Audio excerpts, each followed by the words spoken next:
Ya ne var?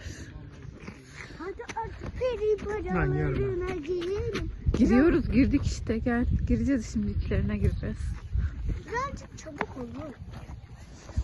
Ben böyle bekle yürümeyi sevmiyorum. Hazar niye peri bacaları denmiş buraya? Çünkü Ha. eskiden perilerin olduğuna inanıyorum. Ama gerçekten peri diye bir şey yoktur. Evet, yoktur. Ne? Evet, yoktur diyorum. Ama gerçekten peri bacalarına ne zaman gireceğiz? Şimdi içlerine doğru gidiyoruz.